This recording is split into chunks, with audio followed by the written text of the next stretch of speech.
We in there like swimwear.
Tourette's.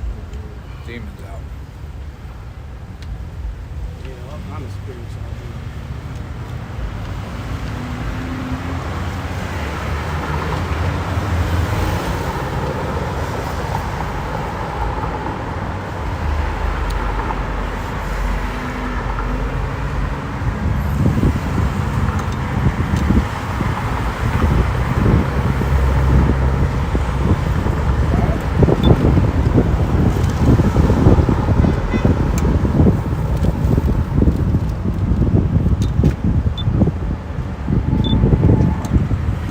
Shalom. We want to give all praises, glory, and honor to Yahweh, Ba'ashem, Yahweh Shai, Ba'ashem, Rakakwadash.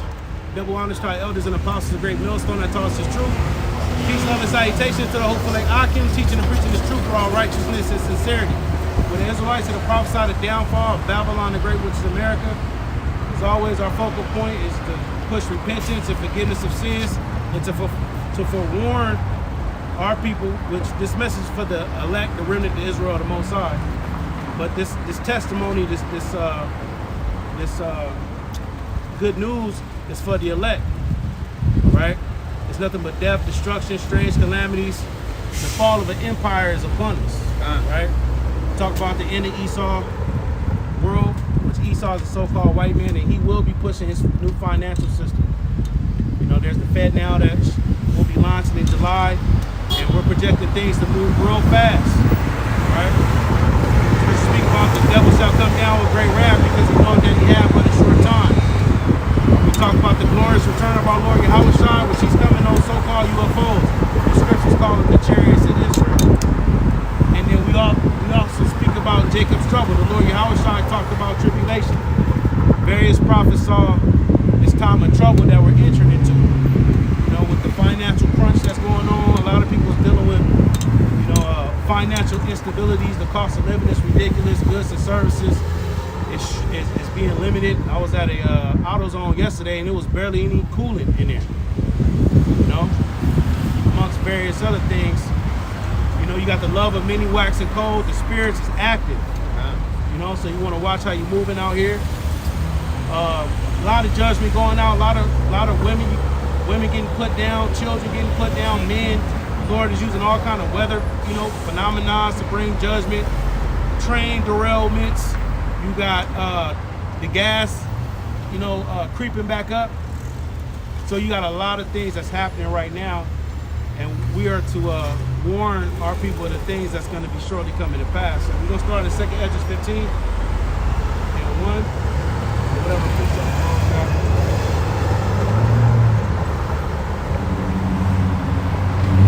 Second Esdras 15 and verse 1. So, speak thou in the ears of my people the words of prophecy. So this is the conversation that we're supposed to be having. Prophecy. We're supposed to be talking about the prophecies. Right? And the prophecy just simply means something said before. So in the scripts, there's things that will be happening in the latter days. And as men of the Lord, we're supposed to come out and give these different warnings. It's a commandment.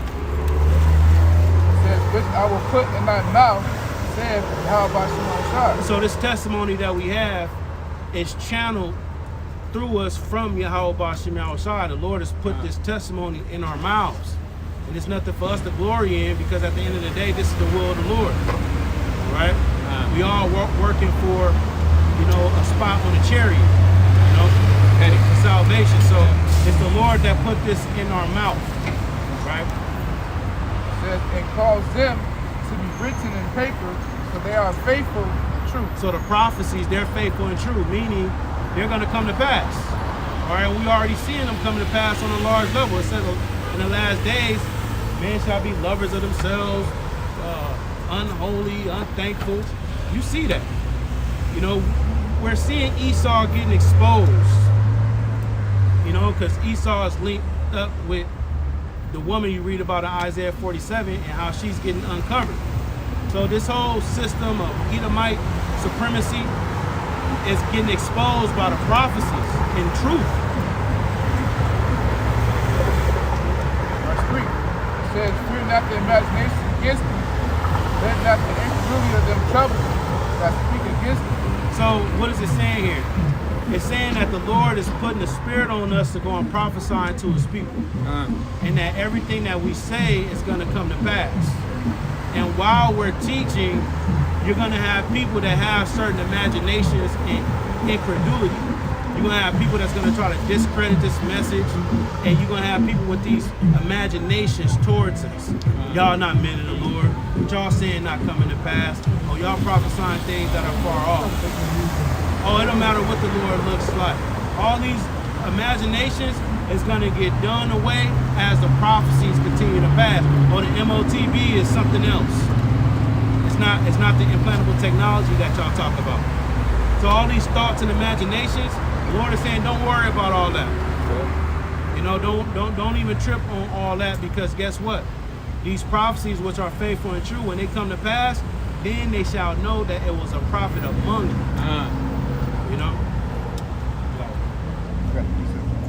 Isaiah 55, verse 11. So shall my word be that goeth forth out of my mouth. It shall not return to me void. And the mouth is the prophets. We just read it in 2 Esdras 15. The words of prophecy which I will put in thy mouth. So the Lord's mouth is the prophecy. The prophets. And the message that the prophet speaks is not going to return unto him void, meaning the stuff that we say is not going to, it's going to happen. Yeah. It says, but it shall accomplish that which I please, and it shall prosper in the thing whereto I sent it. So the thing that the Lord sent this spirit in is the prophets. This is what's going to profit. See, you working at your job in the back office, in the warehouse and all that, that's not going to profit you. Scripture speaking about there shall not be any work for evil. There's going to come a time where you have to forsake all. But what's going to profit you is what you did and what you've laid up for your Yahweh Bashim Yahushua. That's what's going to profit you.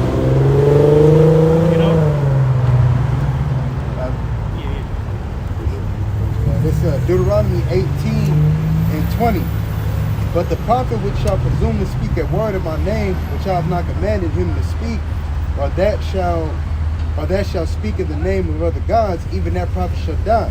So this is talking about false prophets when you read it in context. Because you always have false prophets. That's not just something that's specific to right now. You always had, the 300 prophets of Baal. 400. The 400 false prophets of Baal. Soothsayers. And different people who came in the name of other gods, divining unto people. And if thou say in thine heart, how shall we know the word which the Lord hath not spoken? When a prophet speaketh in the name of the Lord, if the thing follow not, nor come to pass, that is the thing which the Lord hath not spoken. Yeah, so when the Lord is dealing with a prophet, and he puts his word in his mouth, it's going to be faithful and true. It's going to come to pass. That's how you know that man is set up from the Lord. If the prophet that has spoken it presumptuously, thou shalt not be afraid of it. Yeah, Yeah, so a false prophet that's just coming out here saying shit, ain't nothing coming to pass, ain't nothing happening. Case in point, the Christian church, they speak about love and peace and all this stuff. There's no love and peace out here. Nope. You know, it's people getting their ass whooped, people getting robbed, people getting murdered. You know, and the scriptures speak about these are the beginning of sorrow, so things are gonna get worse. So these pastors in the church with the love doctrine and just speak nice to everybody and all that, those are not dealing with it, man. Going back to Exodus 15, verse 4. It reads, "For all the unfaithful shall die in the unfaithful." And that's a part of the message too. We speak about 2/3 getting cut off and dying here in Babylon the Great. You know, you got some camps that don't even speak about the 2/3. They pushing the vibration of all Israel, and all Israel come together and keep the commandments. Well, that doesn't align up with the prophecy. Prophecies talk about, look, all the unfaithful, which is 2/3, is going to die in their unfaithfulness. So it's going to be a lot of death out here. Verse 5. It says, "Behold, saith the Lord, I will bring plagues upon the world." Now it says, I will bring plagues upon the world. So the Lord is doing these things that we see in the earth, from the train derailments to the twisters, the hurricanes, the tsunamis, to the situation with the banks. These are plagues that the Lord is sending into Egypt. Even that pestilence over there in Mecca, where they had Yeah. like flying cockroaches and grasshoppers all over the place. Yeah. Millions of them. They Yeah. said tons of them. So it's the Lord doing it. That's the Now, Most High. the Lord, he can do it organically, or he can put the spirit on Esau to do these things, because man's goings is of the Lord. You know Esau had weather manipulating devices and equipment that he used. And Esau is the Most High sword. Right. So if you're gonna swing, you're gonna swing a sword. And one of the characteristics of Esau is that he was set up to take peace from the earth. So the train derailments and what's being found in these train derailments is toxic chemicals. And the way these train derailments are happening, they're strategically done in particular areas that lead into certain rivers, and those rivers go into these areas where these farmers do their work. So it's all strategic. Amos chapter 3 verse 6. Shall a trumpet be blown in the city and the people be not afraid? And we're that trumpet. We're lifting up our voice like a trumpet, and we sound the alarm in the Lord's holy mountain. So as we're lifting up our voices with the testimony of Yahushua, the people is supposed to be afraid. Shall there be evil in a city and the Lord has not done it? And that's a rhetorical question. Shall there be evil in a city and the Lord have not done it? Because what these people's finna surely find out is that the Lord, all right, is all powerful. You know, he does good and he does evil. Read about how an evil spirit from the Lord came upon King Saul. You read about how the Lord sent evil angels in Egypt. So there's another side of the Lord that the people have to get familiar with. Hardened Pharaoh's heart. Hardened Pharaoh's heart, yeah. The Lord hardened Pharaoh's heart when you read the scriptures. Yeah. So the Lord controls everything. You know, once you come to the understanding of that, you know, you'll be able to walk a little bit more smoother. Right. With caution, with fear. Start walking with fear. Right. It says, "The sword, famine, death, and destruction." Read that precept. It says, "Oh, saith the Lord, I will bring plagues upon the world, the sword, famine, death, and destruction." So the Lord is telling you what things he's going to be bringing upon the world. The sword, famine, death, and destruction. And he's going to pour it out. Destruction. So this whole structure is going to be destructured. It's going to collapse. It's going to fall, man. What you know is what a daily life is going to drastically change. You being able to go to work and go into the grocery store and all these different things is going to change. Esau already talking about 15-minute cities. Esau's talking about these CBDCs and how they're programmable. So if there is another pandemic, which they call in this year poly crisis, if there's another crisis and this new financial system is in place, they can program your account to not be able to purchase certain things. You may want to buy ammo, and they're saying, you know what, everybody in, these states, they're disqualified from buying ammo right now. That's something. You know? So that's a destruction. That's bringing destruction. Yeah, I think it was Silver Surfer, one of those Fantastic Four movies, said, all that you know is at an end. Yeah. So that's basically what's going on. Everything we know is finished. Because Esau's finna snatch away all your liberties and freedom. You hear people talk about how communist China is, but America's finna be on another level. Whole nother level. The land of the free, that shit is finna change because Esau, he wants to transition to a whole new world. We often talk about the new world order. He wants a new world. Yeah. This system, this old system, is not in Esau's best efforts to continue to drag out. He got to switch this shit up. You still trying to make a Rome 3.0, huh? He's just trying to, bring his agenda. Yeah. And you had creepy Joe Biden say, let's finish, he wants to get in office again, and he said, let's finish, we started. We know that when he was in office, he talked about cold winters, which were cold words. So him saying, let's finish what we started, like brother brought up, that's just terms of him saying, like, look, man, let's push forward. Even if he's the last president in office, we're going to push forward with the NWO, man. Yeah. It's a time to be paying attention to a lot of stuff that's going on in geopolitics and the financial system. You want to be having your eyes locked in on what's going on, man, because things is moving quick. Verse 6. For wickedness have exceedingly moved the whole earth. So now the Lord has given us a reason why he's going to be bringing all these plagues. Because wickedness have exceedingly polluted the whole earth, man. See, in this system ruled by Esau, he allows the alphabet community to walk on every side. He's allowing, I don't know if y'all been seeing on y'all algorithms on social media, but Esau has been pushing a lot of wickedness on the algorithms. A lot. People is eating it up. All these different trends and fasts, these challenges. Women is completely off the hook. Men is off the hook. There's videos of people getting gunned down in LA right now. There's a string of armed burglars going to various restaurants and going in there and robbing them, man. It's a string of them.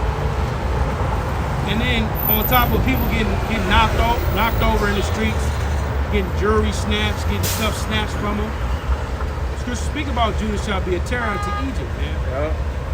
But see, as the benefits and the financial squeeze continue to get tighter, people's behaviors is going to change even more. Women is going to be more into selling themselves. Gold diggers. Yep. Doing the oldest profession in the book.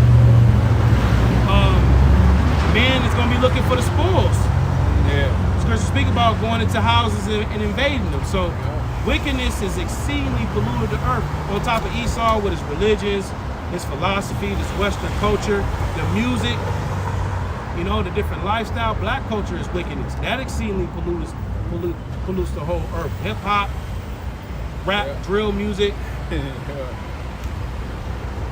All these different things come together and produces all this wickedness. It says, and their hurtful works are fulfilled. Therefore, saith the Lord, I will hold my tongue no more as touching their wickedness. Now, as we read in the above verses, it spoke about how the Lord will put his words in the prophet's mouth. So here it's saying, I will hold my tongue no more. So now the Lord has the prophets out in abundance, bringing his testimony out. He's not holding his tongue no more. And by the Lord not holding his tongue no more, you got a great shaking in the bones, bone to bone, flesh to his flesh. You got the elect coming together through the Lord's mouth. You got Esau getting exposed, Naked. getting Esau butt naked, Man, yo, they bare. you know. And then various secrets and mysteries concerning what's written in the scripts is being spoken, man. Yeah. We know who the Israelites are. We know the tribes. We know which tribe.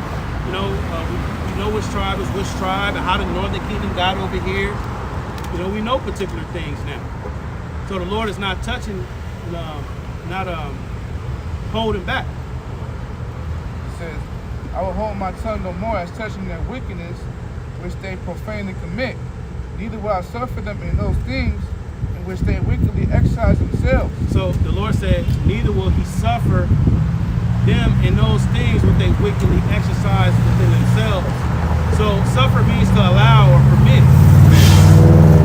So the Lord is in a position now where judgment is going out.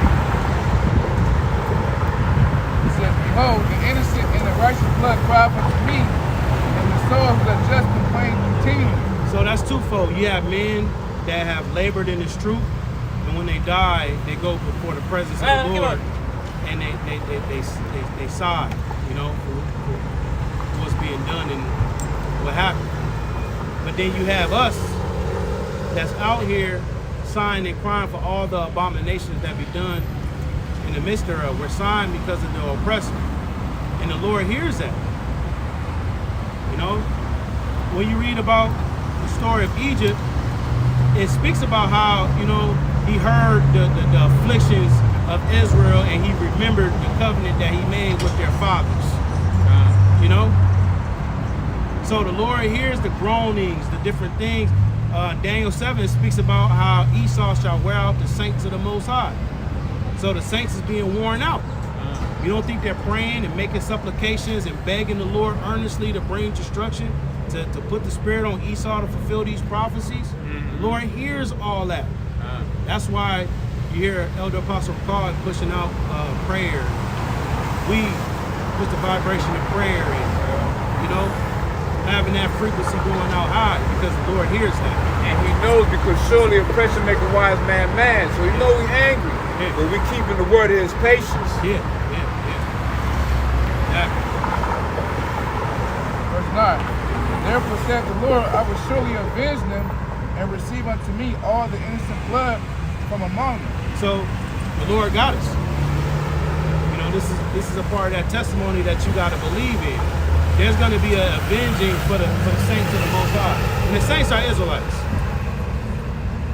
The saints are the people that the Lord have made a covenant with through sacrifice. It's all about the elect. So there's going to be avenging. It's got to be. Yeah, when you read Revelation 18, it speaks about how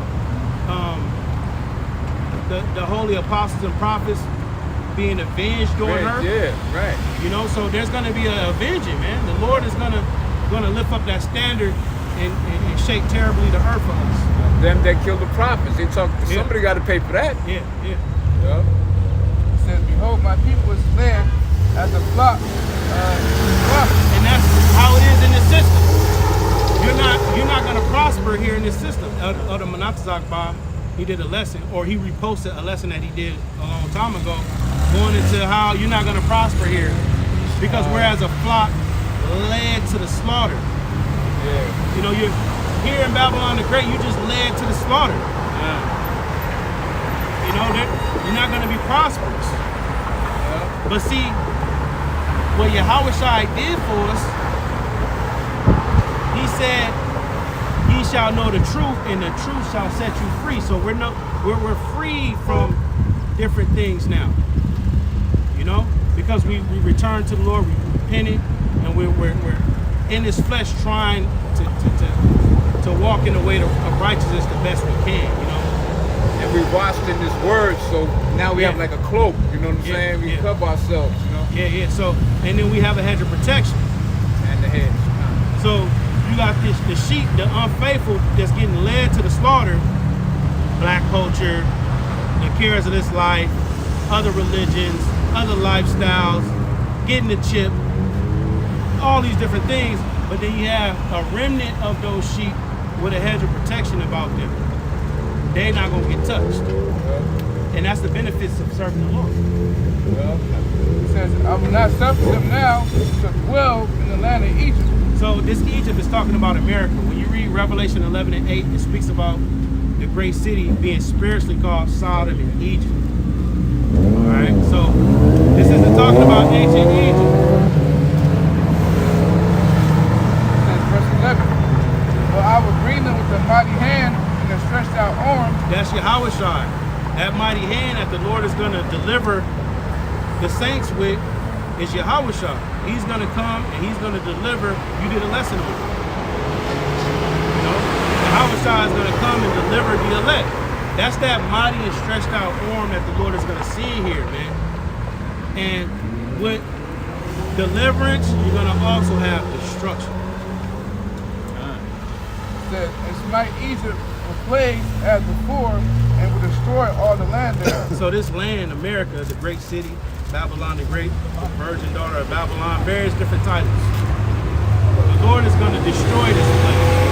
It's going to get destroyed. Every inch of this place is going to get destroyed, man.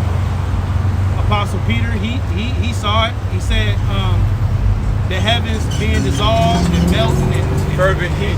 with fervent heat. The prophet saw the destruction of this place. Says, Egypt shall mourn, and the foundation of it shall be smitten with the plague and punishment that Yahweh shall bring upon it. So once again, the Lord is bringing plague and punishment upon his place. And one of the plagues is people mourning here. We always talk about it. The people's behavior is going to change. Shit is going to change here. People's going to be mourning and lamenting here. Oh man, there's no work. Oh, how am I gonna be able to do this? Oh, they switched the banking system on us, man. Oh, it's all kind of crazy shit happening. Ain't no food at the grocery store. Oh, we got 3D printed food now. Yeah. They passing laws to where, shit, if my kid come home talking about he flipped the switch, I can't even say nothing about it. You know? Oh, it's off the hook. These women, man, these women have compassed the men. Yep. I can't even get married. I can't even get in a relationship.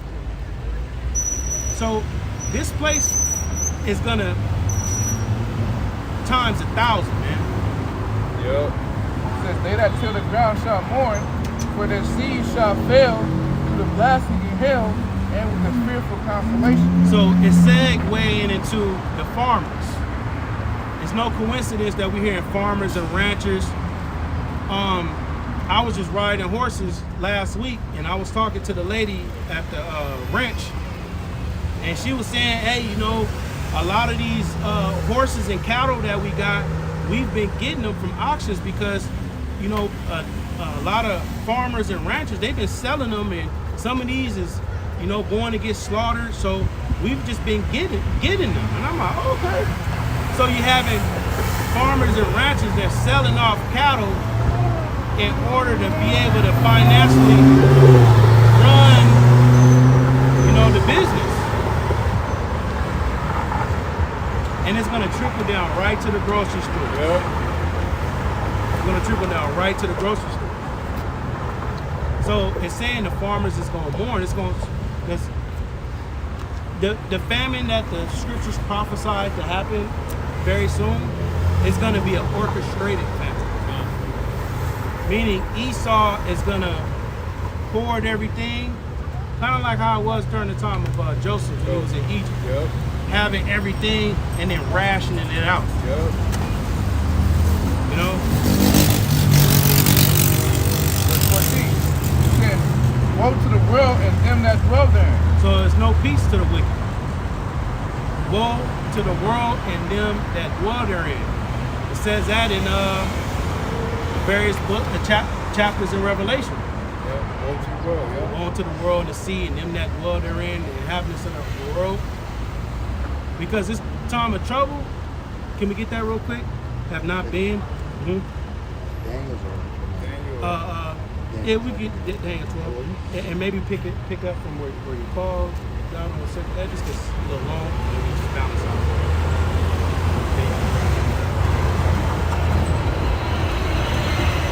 Daniel 12. This is Daniel chapter 12, verse 1. And at that time shall Michael stand up, the great prince which standeth for the children of thy people, and there shall be a time of trouble such as never was since there was a nation, even to the same time. And at that time thy people shall be delivered, every one that shall be found written in the book. Like the brother was going into through the spirit, at the times that we're coming into, you know, this is going to be a unseen time, because when there's been wars, there's been specific things that happen as far as the kingdom going down. But since this is the last kingdom that's going down, all right, it's going to be things that we're going to see out here that's going to be unexplainable, because it's going to be the wrath of the Lord, man. You know? So it says, at that time shall Michael stand up, the great prince, which standeth for the children of thy people, which Michael is the archangel under Yahweh Shai. It's going to be so bad out here that the Lord is going to send the archangel Michael down here, man. Who's based all on war. Yeah, Based on war. Like the brother said, it was based all on war, man, to come defend us, man. Yep. So you got to really ask yourself, like, damn, like we speak about it, but when it comes to the physicality of it, and when it actually comes, it's going to be bad, man. You know? And it says, and there shall be a time of trouble, which is Jacob's trouble, all right? It says, such as never was since there was a nation, even to the same time. Because like I said, through the spirit, you had nations come, you had nations get set up, you had nations go down. There was always war involved when these specific nations went down. But right now, since Esau Edom is the last captivity for Negroes, Latinos, and Native Americans, the Lord got this time set up through the spirit to where this is going to be the worst. In other words, you're going to see, like brother always bring out RoboCops out here. You're going to see drones big enough to carry a person. You're going to have on these railroad tracks, you're going to have FEMA, what is it? The National Guard, Coast Guards. Yeah, the FEMA box cars that they've been talking about since, for a minute, man. You're going to have martial law, cut off cities. The scriptures talk about the 10th part of the city fell. Checkpoints, yeah. So, I mean, we talk about it through the spirit, but how is it going to play out? Like the brother mentioned, the stores, the famine is, all they got to do is cut off specific food from coming in. That's it. And these shelves going to be empty. Walmart, they're cutting off Walmarts. They're closing down Walmarts because they're getting ready to make those concentration camps, man. You know? And Esau, he's no stranger to surrounding Jerusalem and cutting off things from coming in and going out. That was the Roman siege of Jerusalem. He set up a wall. The Edomites set up a wall around Jerusalem, and the people in the inside starving to where they was led to eat their own children. I think they call them blockades. Yeah. That was mad dangerous. Blockades. When it's real, you start to do a madman again. Yeah, so when we speak about how Esau is going to be orchestrating this, can we get Revelation 6:2? And then you go hold on that. You pick up where this brother left off.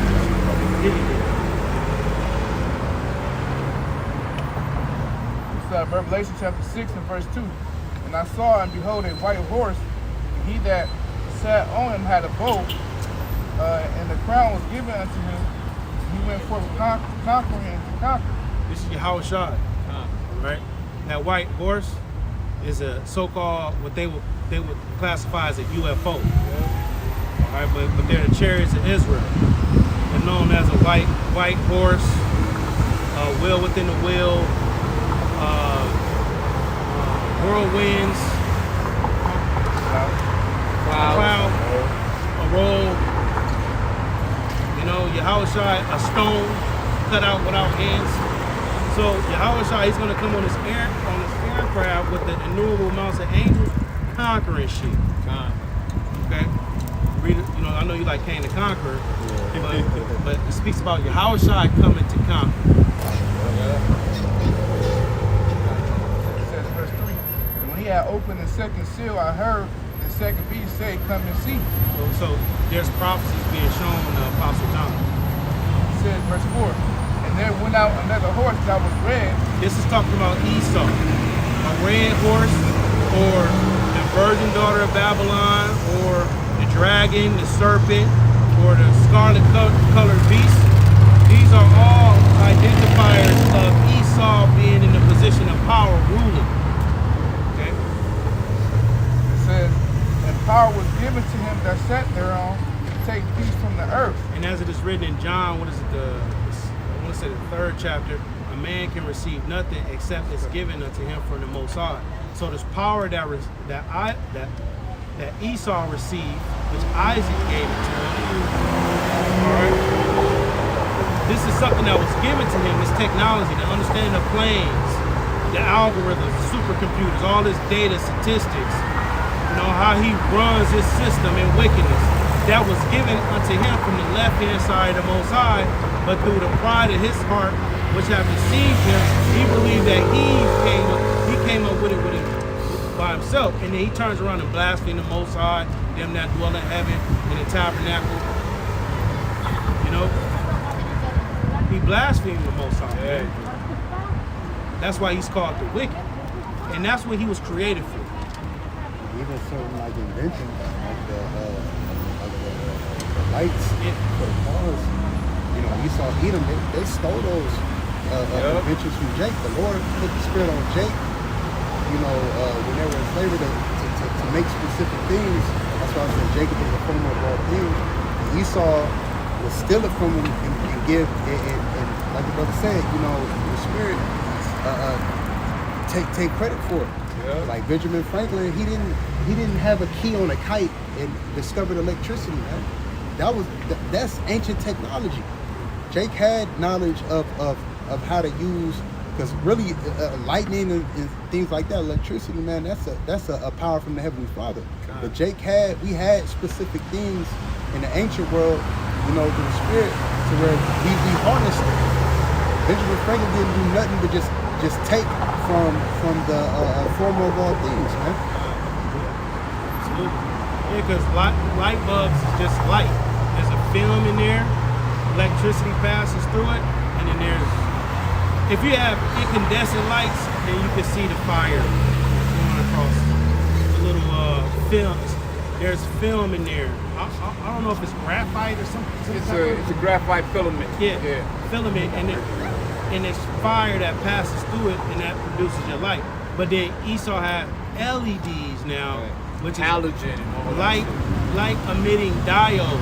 It's a digital light, which is not good for you at all. LED lights is not good for you, right? Natural incandescent lights, you even notice it. Those, like this light, that's an LED light, right? Now, incandescent light, it has that amber color, that vibe. You feel me? You turn that light on, you dim it a little bit. You put the incense on, you got you some jazz playing. That's a vibe. You're not creating no vibe with no damn LED light. No, that light. It's too bright. Yeah. It says, and there went out another horse that was red, and power was given to him that sat there on to take peace from the earth. So Esau's role in this movie of Yahweh Shem Yahushai is to take peace from the earth. That's his role. And he's in order. Oh yeah, He's in perfect order. Yeah, because you can't do nothing against the truth but for the truth. So if you program to do something, although it's wicked, you still doing the will of the Lord. Because he programmed you to do it. It says, and that they shall kill one another, and there was given unto him a great sword. So this has Esau's name written all over it. Taking peace from the earth. He's blessed with a sword. He was red. So this goes into, like, with a movie, right? You have scripts. Right. This is your script. Right. This is your role. Right. This is his script. This is his role. He got his role. So here we're reading Esau's lot. Yeah. We read about the prophet's lot in 2 Ezra 15. When we get back to it, the lot of the prophets is to go out, teach with this testimony, and fear not the imaginations of them that trouble thee, and speak against thee, and you know, Set their face against the harlot. yeah. Set thy face against Mount Seir and all these different things. And then it tells us about Esau. Esau, he's going to be taking peace from the earth. And it was not upright. Yeah. What's another one? He deceived the whole World. world. Yeah, that's him. Yeah. You know? Woe unto him that give his neighbor drink and making him drunken so that thou seest his nakedness. Esau, he set stumbling blocks up for Jacob in this system that's called a trap, Babylon. You got it. Yeah, something else? Let me go. Oh, no, you can. It's Isaiah chapter 10, verse 1. Unto them that decree and righteous decrees and right grievousness which they have prescribed. Which they have prescribed. First off, they have their think tanks where they summons up the spiritual demon Satan to get intel on how to make moves, right? They get the ideas and then they prescribe them down. Okay, we're gonna pass this, we're gonna pass that. You know, we need this law, we need this decree, we need this legislation, because we need to put this in order now, because in about 2 to 3 years from now, we need to start segueing to the next stage of the game. We gotta go to the next level. So we need to prepare some more laws when we get to that level. All this shit, your politicians, your mayors, your governors, they're actors. Yep. All this stuff is already set in place, and we was just doing research on Project Icebreaker and the Unicoin, the Fed now. Yep. East already have this MOTB system here. He just waiting for the right move to go, to happen. He waiting for the chaos to happen so he can come with the order and say, oh, well, we've been beta testing various CBDCs and they've been off to a great start. We'll might as well, it's a little early, but we might as well go ahead and just, go ahead and make it standard. Usher it in. You might as well just usher it in, Yeah. Meanwhile, you watching the Dodger game, you over here in Dodger traffic, watching the Dodger game, the Laker game. Yeah. You hearing about this little bullshit with these celebrities and other. Jamie Foxx sick. Summer coming up. All the distractions. Women getting pissed on. You worried about shit like that, man. Oh man, yeah. People going. I've been seeing an uptick of people going on boat cruises. They doing that now. Y'all ain't learned from C-19 how they had motherfuckers stranded on them waters for months. Yeah, right. You can't come Quarantine. back on land till everybody do the beat, man. That's It says to turn aside the needy from judgment. yeah. So these laws is put in order to oppress Israel, to turn the needy away from judgment. So this system, like we was reading in 2 Ezra 15, whereas sheep led to the slaughter. Why? Because the powers that be, they have created this system to take judgment away from Israelites. Oh, child support, wicked laws. Your wife, she just wake up one day and say, I don't want to be married to him anymore. Go down there, file for divorce, says unreconcilable differences, the judge sign off on it, and she takes everything that you got. And I think he was a soccer player, if I'm not mistaken. Oh, yeah. Calling y'all about shout for that. His wife wanted to divorce him, and he had everything in his mother's name, man. That's wisdom right there. Yeah. Let's say a brother's in a specific situation, man, and I'm gonna put everything in my mom's name. Yeah. She couldn't get nothing from him. And you know what? Edomites been knowing stuff like that for a long time. Man. See, the Edomites, they know what they call loopholes. Yeah. These are, a loophole is something that you can jump through to bypass something. Yep. So by you having all your property and assets in somebody else's name, if you get sued and on paper you don't have nothing, they're not gonna get nothing. Because you went through a loophole. Whatever you got, you donated it to this person and that person, and and those possessions became theirs. You know, another thing, another loophole when dealing with this system, your child support can be taken by your wages and your income, but if you're getting donations, they can't touch that. Just like the church, those are donations. That's not looked at as income. It's donations. People are donating. Or you want to donate to the church fund, you want to donate. So under the law, donations isn't looked at as income. So if you're getting $1,000 a week in donations, you can sustain a life, right? But it's not income, it's not wages, it's not taxable, it's not all this. That's why a lot of people that's on YouTube, they have content creators, and they got the PayPal, the WhatsApp, the Venmo, donate, super chat, donate. It's not income, it's donation. They can't get touched because you can't gauge. I can't gauge when somebody's gonna donate to me next week. I don't know. It's donations. I don't know what they're gonna do. That's coming from a whim. Yeah. You know what I'm saying? You just felt like giving me that. So that's a loophole. Yeah. It says to turn aside the needy from judgment and to take away the right from the poor of my people. Yeah, so these laws is just to oppress Israelites in this system. They calculate and they know what Jake do, man. They study us more than anybody on the planet Earth. Why? Because we're the ones that are consuming, man. We're the consumers, man. Yep. When these Ishmaelites and stuff like that come over here and go to these 7-Elevens, they put them in the hood for a reason. They put liquor stores and stuff like that in the hood for a reason, man. Because one thing, like the scriptures say, what does it say? Wine maketh the man's heart glad. Yeah, wine makes it okay. And that's how, Esau, that's why he puts specific liquor stores and things like that. Because when you go to them high-end neighborhoods, like Esau and them, they only sell wine there, man. Yep. I went to a Stater Brothers out there by where I live at, and it's in a high-end Edomite neighborhood, man. They don't sell liquor in that grocery store. They only sell wine, man. But they put that in the hoods because we're the ones that we're the needy, man.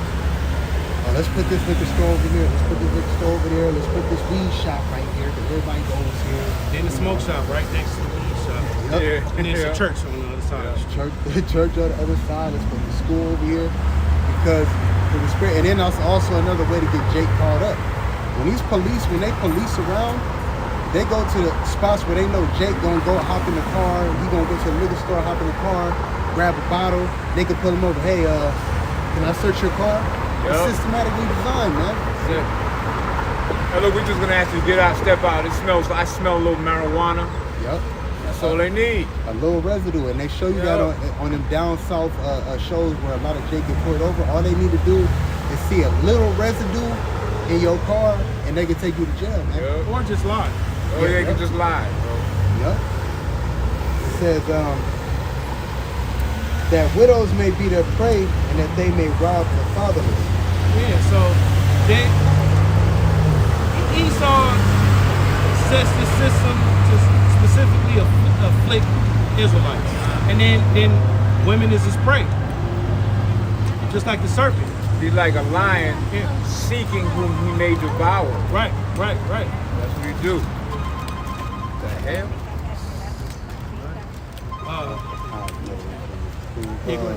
It's Psalms chapter 10, verse 1. Why standest thou afar off, O Yahweh? Why hidest thou thyself in the time of trouble? And people bring up, stuff like that. Where was the Lord at during slavery? What, if the Lord loved us, where was he at? Well, the Lord has always been there, but there was times in our history where we had to get judged, and the Lord had to turn his face from us. Read it all the time. The Lord had to turn his back on us. And that's the best way for a person to learn, man. Sometimes you gotta turn your back on your girl. That's when she know that you ain't playing around. get ghosts. Because that's the only power that we have. You know? Our power is knowledge, wisdom, and understanding, the fear of the Lord. And, you know, you can get ghosts on the bitch. They hate that. You're ignoring them, you're getting ghosts on them. Women hate that. Reading their messages and not replying. So that's just like how the Lord was.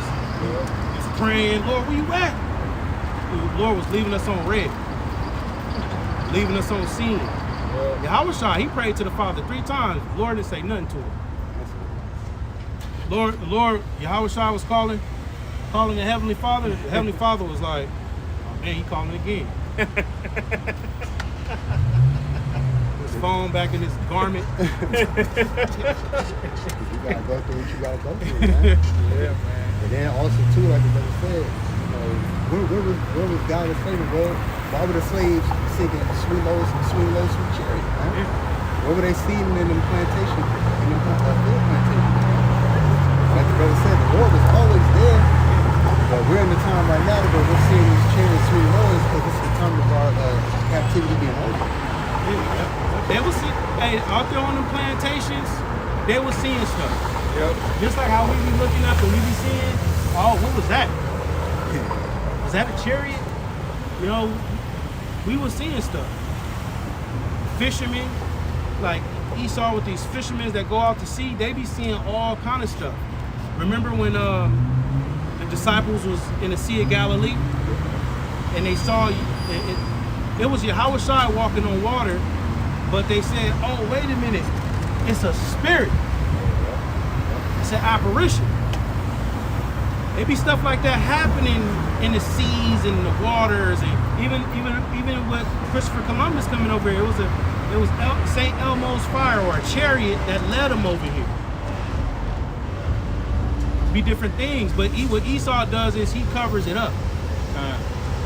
And then when it gets out of his hands, he come out and go ahead and say, well, yeah, there is something, but they're green men from Mars with big ass heads on them. Yeah. Aliens. Threat.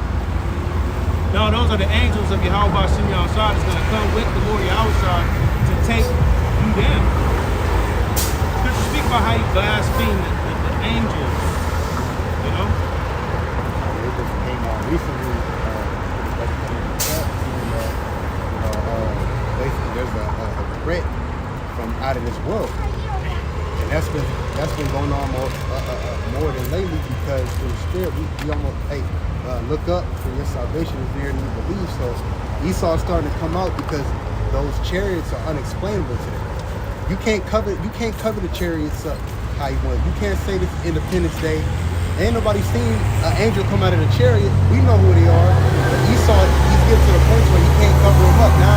Now that he can't cover them up, now there's a threat from an outer space. But he just had it sold up to where he knew what they was, and you know they were coming and they were landing, and he shot one down. You can't cover them up like that, man.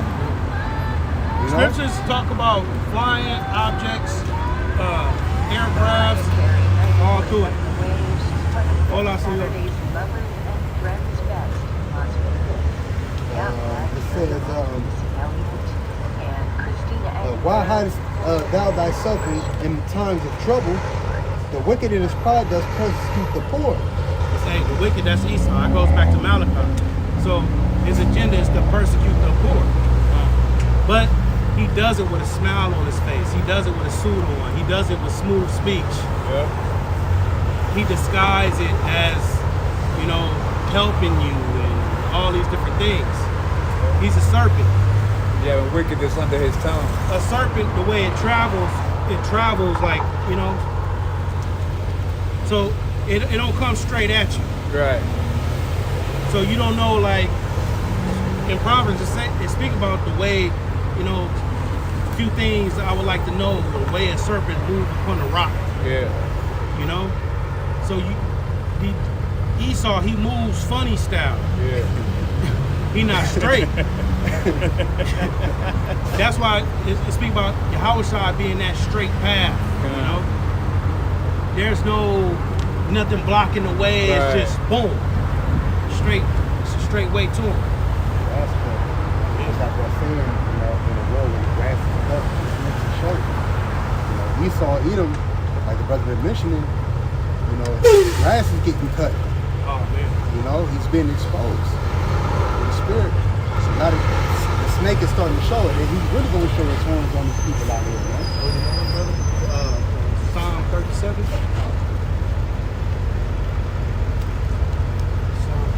De la Biblia. No, I understand all that. Okay, yeah. Yeah, well, see, I was named Jesus as I was born. But Okay. you know what? I went to Nam and they didn't want me to use that name. Oh shit. They told me to make up a name, but not to use Jesus. So what I did, I told them my name is Monty. So ever since then, I've been watching that the borderline problem we got. If we are truly children of Abraham, then all those immigrants are all children of Abraham. So I decided to think, well, why are all these people coming to the USA? Why? Why aren't they running to Israel? Why aren't they going over there? So in my little baby brain, I thought, well, maybe this is the ark of Abraham, of God's chosen, holy chosen diversity. This is the place where we're all going to have to meet eventually, for some reason or other. And I don't know why. I gotta stop you there. That's all right, but I've been doing that because even if it's not true, Yeah. I'm still starting a pattern and a vision. Yeah. Well, let's put you on. Let's put you on the straight path. They said we're in that, and you know We're it's about- art. we're about to put you on the straight path. We'll put you on the straight path. Now, America in the Bible is Babylon the Great. It's a place where the Lord is going to send devastation to. It's going to get judged. It's going to get judged like Sodom and Gomorrah.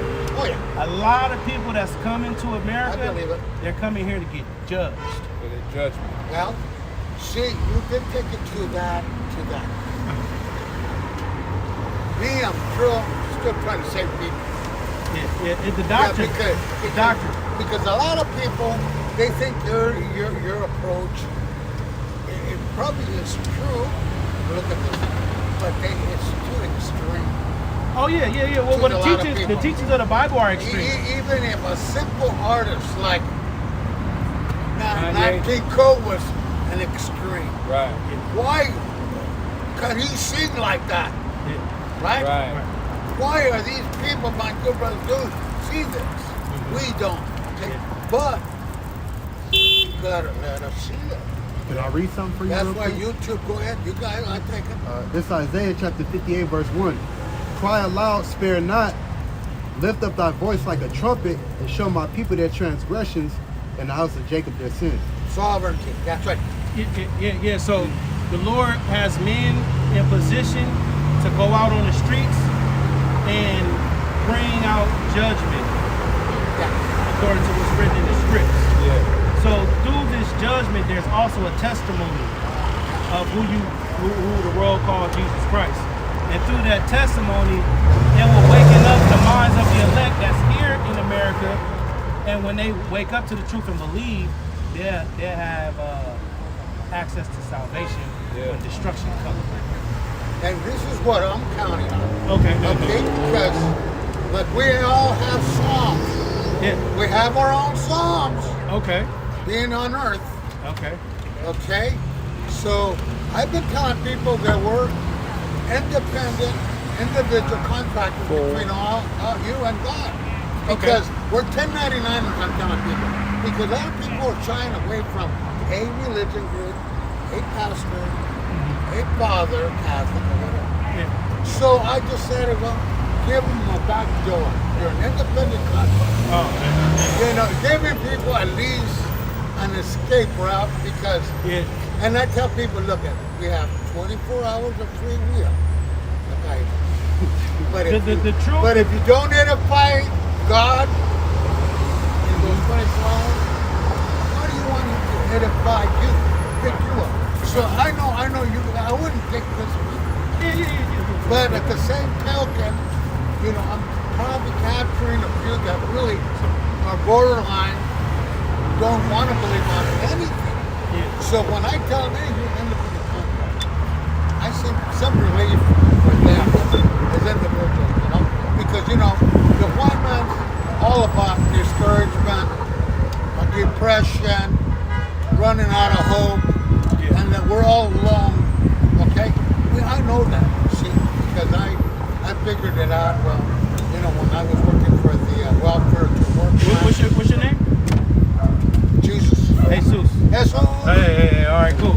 So I decided to take it upon myself on YouTube. I'm a commentator. Okay. I'm a replier.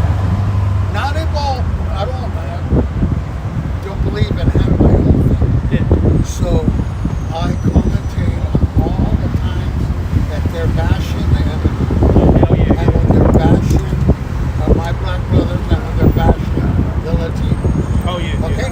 Because we all kind of bash each other, regardless. Okay? Black Lives Matter. I know it's their approach. Brown Lives Matter. Oh yeah. is an approach too. Yeah. So You got a common story. so They that's share a why story. diversity is here to stay. It ain't gonna go away. That's why Trump is my worst enemy. Right. Because- Well, you know what? Hey, So I hit him. we got an audience here, and they want to hear. Okay, no, okay. I'm sorry, I didn't want to Oh, pick it's okay. that up, It's but okay. I wanted to share Yeah. how some people do walk around like you did. And Okay. Hey, Jesus Christ. And also too, you know, us, you know, we believe in the spirit that the people on the planet Earth, everybody just a different shade of brown. Oh yeah, I believe in that. I Because believe in that. like Latinos, so like you just a different shade. I seen Latinos darker than me, you know, these brothers. So Black Lives Matter and all that stuff, we don't go off that. You know, we go off of, That's right. you know, this right And here. that's why I say I would never take Heritage. Yeah. Take The this so- away. the so-called- Ethnicity. The so-called blacks and browns are one people. Yes, we are. But it's hard for them to gather. There's different flavors. And we're supposed to gather for his coming, and here we can't even gather. We're gathering because No, the you guys scriptures, are gathering. but the scriptures talk about. Let me say this. I've been hearing you guys for 10 years because I've been watching That's you. what's up. I come to you guys because I know you guys. Hey, When the keep it scriptures- alive. The scriptures talk about the tabernacle of David being rebuilt. And when you read about the tabernacle of David, King David had the southern tribe, Benjamin, Judah, and Levi, and you got the northern tribes, which you refer to as the Latinos or the Native. He had them all in his army. So we are gathering together. It's just a remnant. It's a remnant of Israelites, right?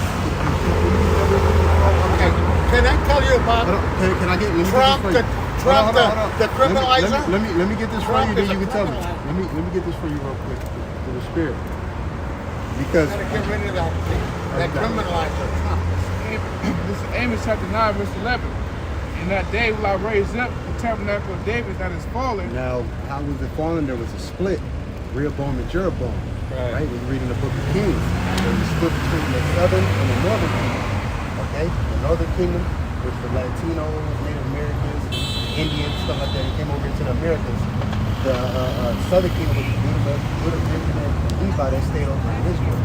All right, but you had these tribes that were in the army of King David, and when you read in the book of 1 Samuel, starting at like the 16th chapter, on up to 2 Samuel after Saul died, you know, and then you can read the book of Chronicles, which is the history of the mighty men with David. Okay, you can read about the mighty men with David that he had with him, which David was a righteous king in the eyesight of the Heavenly Father. So the Heavenly Father is raising up the tabernacle of David that has been fallen, which you're seeing right now. The army, the Lord's raising up an army. That's why you read in Ezekiel the 37th chapter, it talks about an exceeding great army. It says, and close up the breaches thereof. Close up the breaches, meaning the differences. Like you said, black and brown don't come together. Well, the Lord is making that happen. It's just spiritually right now. Yep. That's why you see, brothers is amongst ourselves. You got brothers that are Latinos that are teaching with brothers that are. Hay negro y latino en esto, Yeah. tú sabes. Yeah, we're gathering. I know. I can see. Well, the Lord's gathering. Go ahead. It said, I will raise up his ruins, and I will build it as the days of old. In the days of old, what happened? The Lord used the tabernacle of David to conquer many nations. So he's going to do that all over again, which is raising up the prophets. And David was also a prophet too. When you read them Psalms, he had men with him that were prophets. He had men amongst him that were prophets. So the Lord's raising up the tabernacle of David that you see right now. So the breaches and the differences between Latinos and so-called blacks, which we don't go off that. Yeah. Those were curses put upon us. They're being closed up spiritually because the Lord's raising up the tabernacle of David. Oh yeah, that's why look. I've been fighting by myself. Okay, I try not to have a team or anything like that. But like for example, And we don't go. And when a brother I'm come gonna up give you here, an example. Donald Trump, for example, when he criminalizes all the illegal workers. Okay? Well, Reagan did the opposite. Reagan decriminalized them by having them legally here so we can get FICA, so we can pay the debt. But Trump here, he's criminalizing Latinos because he puts them in detention. So I throw that at them. See, that's my fight between me and the evil white man. But see, look, I'm fighting alone because I can't gather. let me Not even one let me person say this follow too. me. See, we see Donald Trump and these specific presidents. They're basically Coming back. yeah. But listen to this. We're gonna read this. Proverbs 21:1. The king's heart is in the hand of the Lord. Right, and the king right now would be so-called your president, Trump, Biden, things of that nature. So we go off of these specific presidents as far as Trump and stuff. They're set up leaders, but they're set up by the Heavenly Father, the Son. It says the king's heart is in the hand of the Lord. As the rivers of water, he turneth it whithersoever he will. Right. So the Heavenly Father set up these. Well, you guys are giving me more strength. Believe me. I've been fighting them since 2017. Because I see that. So I've been fighting them with my purpose that I can pick up from this side and pick up from all these devils right here. Okay. Let's get these ones too. These two. Yeah. So these guys, when they throw out a sermon, it's for some reason or other I pick up the word that I think the Republicans must hear because Trump is not the chosen one. There's no way that God would send. And I told them about 170 times. But CNN, ABC, and all those guys, they let me do the commentary. You know why? Look, This is my sign off. This is Jesus Country, USA. All right, Jesus. Trump, Okay, hey, All right, so buddy. my country, I'm Jesus. All This right, is all my right, country. all right, brother. My country. I'm talking about Jesus too, but I'm Jesus. It's my country. So whenever they look me up, and which they've been investigating me, they know, they see Jesus. So maybe that's why they left me up. They leave you guys alone for a reason. All right, be safe now. I think the fans are and you guys got me stronger, man. I'm gonna fight these guys until the very end. We're gonna see each other, guys. All right, be safe. Man, just a silly dub, man. Hey, this car do be funny to hang out with. But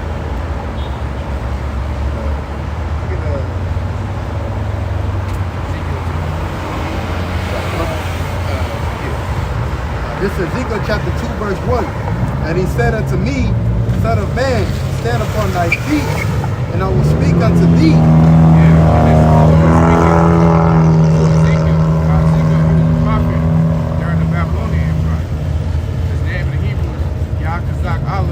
Which means he is strengthened by the Most High. And all of us in this truth, we are all spiritual Ezekiel because we have been and the Spirit entered into me. What's the spirit? Yeah. All right, this is John chapter 6, verse 63. It is the spirit that quickeneth, the flesh profited nothing. Wickedness mean to make alive. The words that I speak unto you, they are spirit and they are life. Right. So the spirit is a word, man. You know, so it was a word that made Ezekiel stand up on his feet. But it's a word that enables you to have integrity in the Lord, have misericordia, faith, you know, which are all fruits of the spirit that the elect will have in the last days, man. It says, and the Spirit entered into me when he spake unto me and set me upon my feet, that I heard him that spake unto me. And he said unto me, Son of man, I send thee to the Son of children. man is a title for the Israelites. You know, because Yahweh Shai was known as the Son of Man, and as well as Ezekiel. I send thee to the children of Israel, to a rebellious nation that hath rebelled against me. Yeah, so we are only sent unto the children of the Israelites. You know, we're not sent unto the natural heathen nations, natural Gentiles. You know, the Chinese man, the white man, the Arabs, the Chinese, Japanese, so on and so forth. You know, we are only sent unto the lost sheep, the house of Israel. That's what Yahweh Shai said. It says, they and their fathers, to a rebellious nation that have rebelled against me. Right, and rebellious means to fight back. You know, this has been a perpetual thing throughout our history. The Israelites being rebellious against Yahweh Shai by being disobedient and not keeping the laws and commandments and not worshiping the Lord, man. You know? They and their fathers have transgressed against me, even unto this very day. Yeah, because they are the forefathers of back in the foundation. You know, because you know, if you were a non-believer in your past life and you're wicked, you'll come back as that same individual in your next life. You know, so this is that same generation that's coming back, as Yahweh Shai spoke of, man. You know, the children of disobedience. You know, which is 2/3 of the wicked Israelites. It says, for they are impudent children and stiff-hearted. Yep. Yeah, being a stubborn, man. You know, here it is, she can break down Jake the whole history. You know, the song 9 is saying that, you know, there's a picture has words. You know, so we show them the signs, we go in depth into the words, the etymology of words. You know, we read the scriptures to validate our points to make to them so they can believe it. But what they do, they wag their hand and they say, you know, we're wicked. You know, we don't got the truth. You know?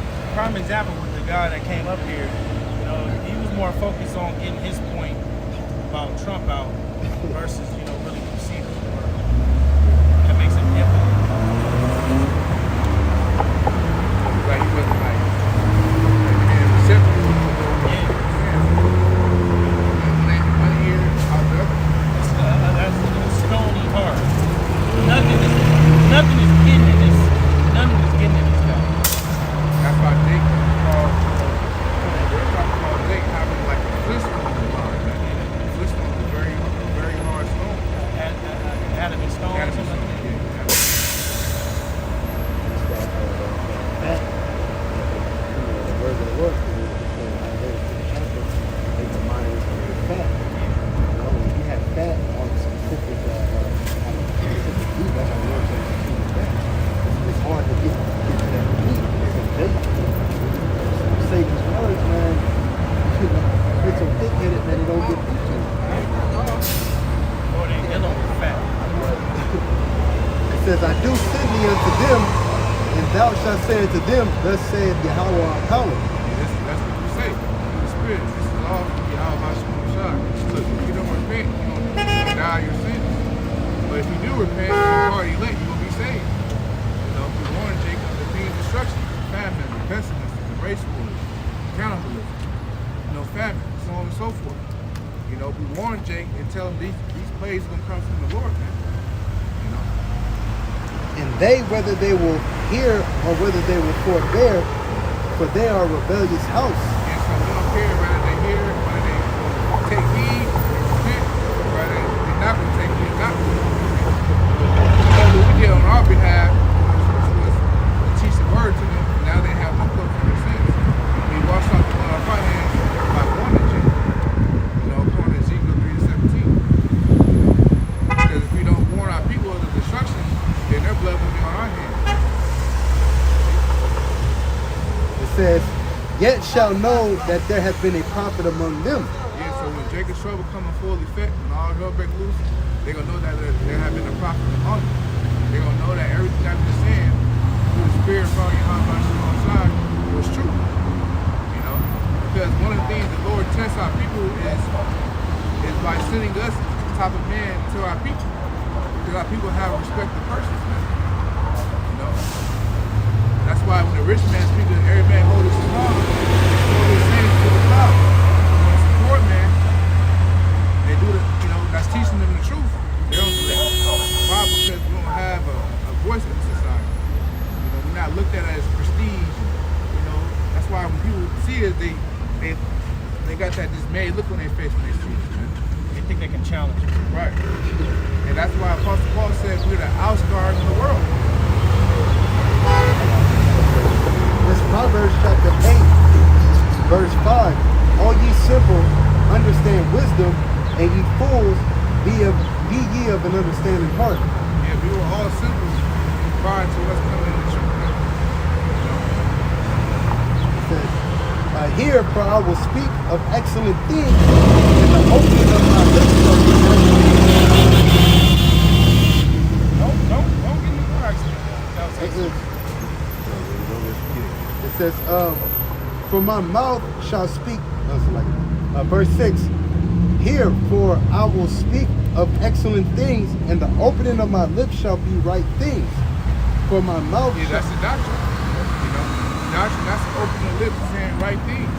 Things that's acceptable to salvation. You know, teaching about repentance, about, you know, we should gotta keep the laws and commandments to the best of your ability, doing the work, because another thing too, everybody not a teacher. You know, as one should believe, if it's just your lot to believe and be helpful to the prophets, then you can be saved off that alone. You know, but it's about, you know, repentance, man. You know. it says, for my mouth shall speak truth, and wickedness is an abomination to my lips. Right, this is Solomon. You know, our child Solomon is a pastor. So, what's the truth is doctrine? The wicked lips is false doctrine. You know? Leading my people astray from the truth. Religion is It's this. not a religion. Not a religion. Well, this is true story. Who is that? Who is that? What religion are you? Christian, Lord Jesus. He's real. Oh, okay. You know, long time ago, I lost my, male key. I lost my male key. I prayed to Lord Jesus. And you found Then 2 days later, Mother's Day, I opened my car door to go to church. The key was right there. And he helped me a lot of things. He's real. He's the one. He's the only true one God with his son, Lord Jesus. What does he look like? We don't know. But he's real. You don't believe in the Bible? I believe in Holy Bible. Yeah. He tells you what he looks like. The Bible tells you what it looks like. Well, I don't know. And he's coming to destroy. He's going to come and destroy America. That's what the prophecies say. You know the first slave ship was named the Good Ship Jesus? Why would I read that? We read the Bible. We don't read. You got the Bible already. You don't need to put another book with the Bible. What it said Someone on the, found my keys. And he's the true power. I found my keys. what it said on the front of the pamphlet, who is he? He raised these people up from slavery, from the cotton fields. We believe in him. Washpot. Damn washpot coming You over. know what I'm saying? You know what I'm saying? Handing us Go no scrub paperwork. something. Hell is the more about it. Because when we go on the establishment, they be mean to us. Man, Man, we was just looking at this. hurry up and bite. That's how they come at us. When we He's be mean, real. when we be mean to them, we supposed to That's that gaslight theory, man. You know? Crazy. Proverbs 8 and 8. All the words of my mouth are in righteousness.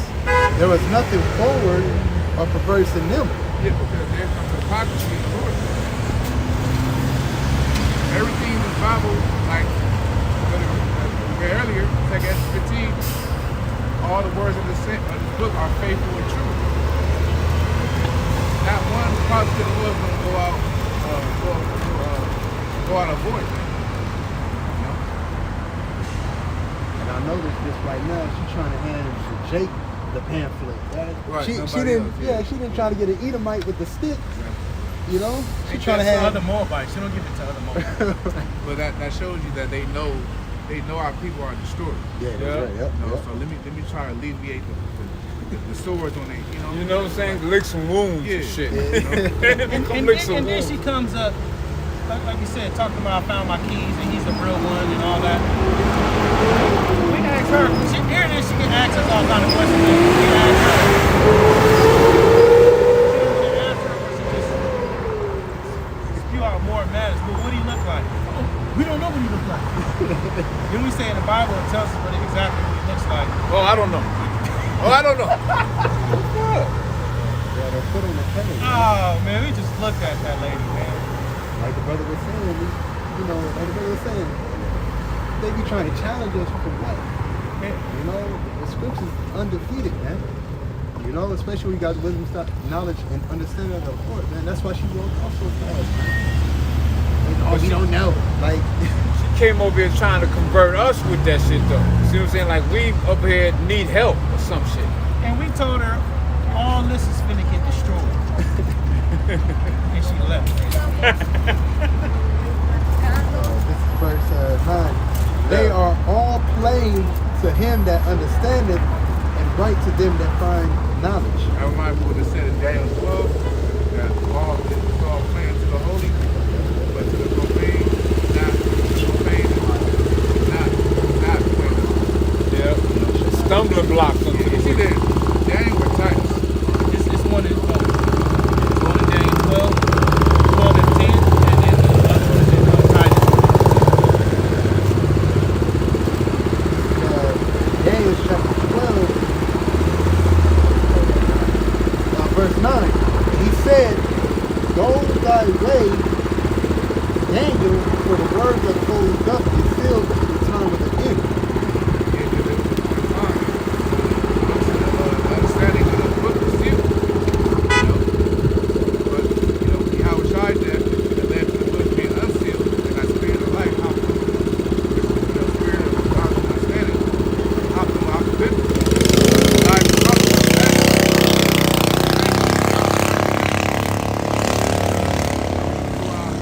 Down to our apostles, down to Great Mills. Many shall be purified and made white. And that's the elect. Many are the elect. If you purify and made right, you're pure, you know, by way of his truth, man. You know? Because it's the word that cleanses you. See? And it got everlasting life involved, too. You know what I'm saying? And tried. But the wicked shall do wickedly, and none of the wicked shall understand, but the wise shall understand. Yeah, so none of the wicked shall understand, you know, which is 2/3 of our people, you know, because the Lord has angels blinding 2/3 for them not to receive the truth. To them it is not given. Get to them and it's not given. So it's only given to the elect. This Isaiah 6 and 8. Also I heard the voice of the Lord saying, whom shall I send, and who will go for us? Then said I, here am I, send me. And he said, go and tell this people, hear ye indeed, but understand not. Yeah, because they can hear the word, but it's all about understanding and comprehending. And it says, and see ye indeed, but perceive not. Like it says, I hear ye indeed, but understand not. Like the brother said. The thing with this truth is to understand. Once you get the understanding, that's when you're able to figure out this puzzle. Just like if you got a regular puzzle, you gotta understand what certain pieces fit together. Yeah. Oh, well, I gotta get this piece over here to fit in this piece. That's how the truth is. Very It good. says, see indeed, but perceive not. Make the heart of this people fat. Like you said, the fat is what blocks away from the meat. So the Lord can't penetrate Jake 2/3 of Jake fully in their mind because they got that fat in them, which represents uncleanness. You know, being unclean by all these different polluted doctrines, the ways of life of religion. And plus, into a religious soul is wisdom cannot enter. So,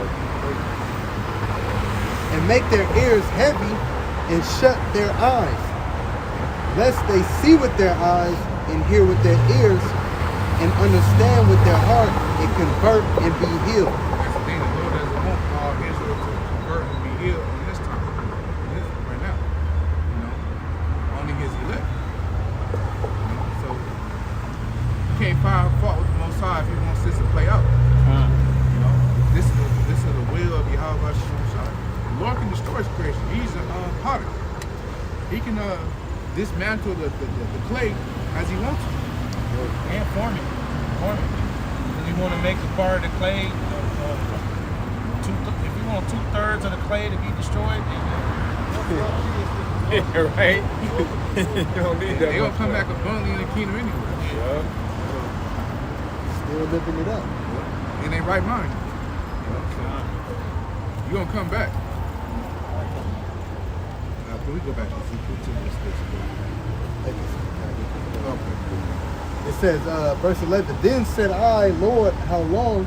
And he answered, until the cities be wasted without inhabitant, and the houses without man, and the land be utterly desolate. Right, so Jake is going to be blinded until the destruction of America.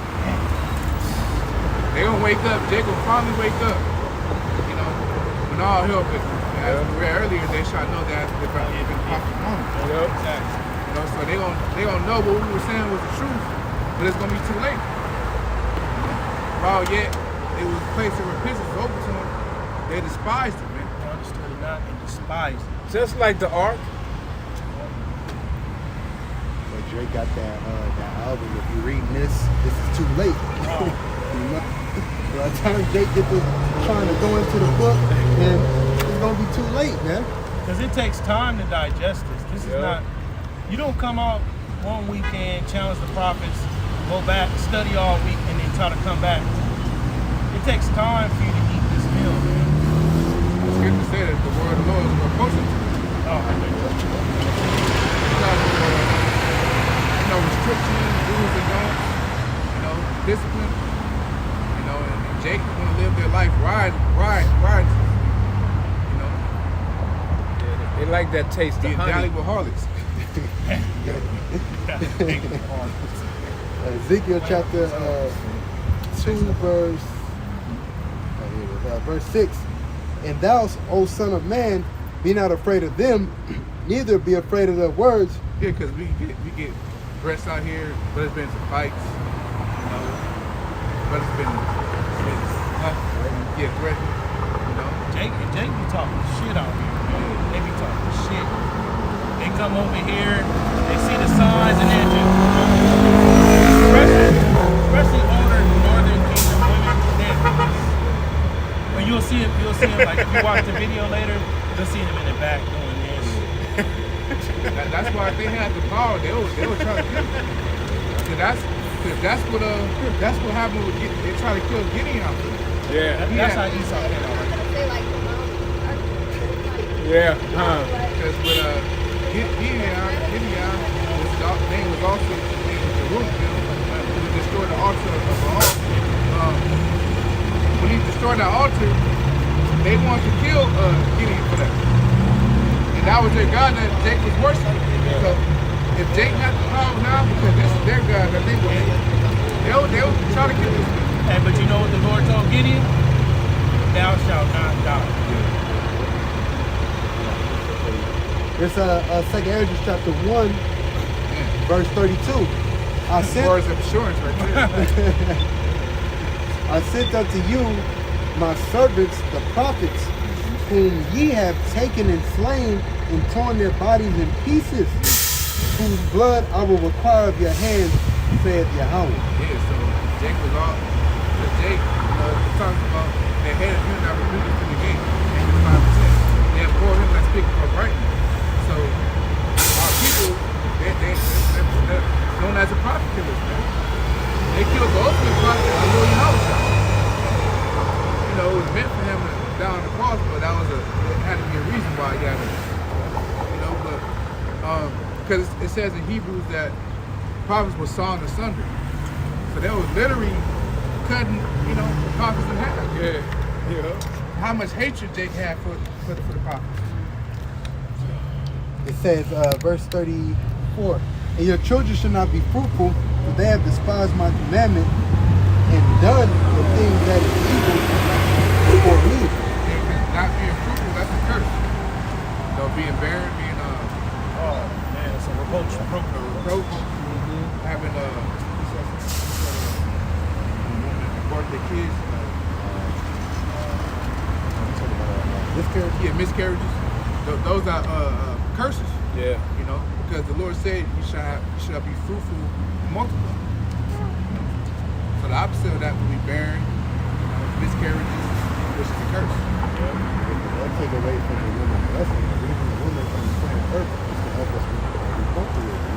And that's big on Esau. Because they take them fertility drugs and all that. They have a whole system based on that. Silicon Valley type. We get these women that they think, oh, listen, I'm good, I'm free, I don't got. That's like the brother said, that's a curse, man. Your sole purpose on the earth is to help reappropriate Israel or Israelites, man. So if you can't have kids or you're barren, just like who was it? I think it was Rebecca. She prayed to the Lord to have seed, man.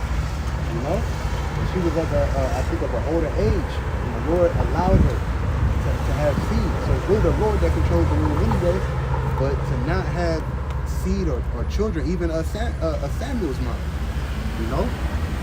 Yep, she wanted a son. She prayed to the Lord, and she said, "Look, I'll give him to you for the rest of your days." But she just wanted to have a seed, man. It says, It wasn't a career. Our woman wasn't career oriented. Her nation was. It was based on family structure. Yeah. Some was happy based on having children. That was their whole solely purpose in life.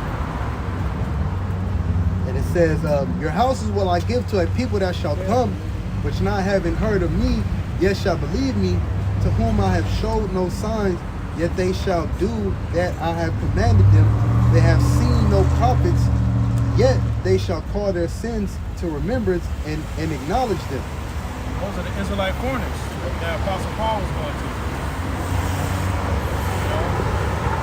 They grew up in that Greco-Roman world. They know nothing about the law, the statutes, and commandments.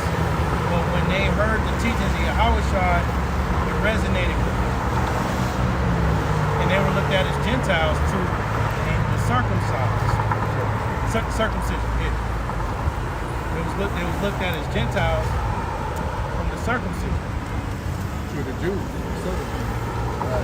Judah, Benjamin, and Levi. Read that again, Bible Yeshua. Instead of 35, it says, "Your houses will I give to a people that shall come, which not having heard of me, yet shall believe me, to whom I have showed no sign, yet they shall do that I have commanded them. They have seen no prophets, yet they shall call their sins to remembrance and acknowledge them." And it was all in that world, dressing like the Greeks, togas, they bald heads, not circumcised. But then they heard Apostle Paul speaking, and it was like, wait a minute, believe that. And you hear these instances where it was 5,000 added to the church, 3,000 believers added to the church, and that moved the circumcision to jealousy.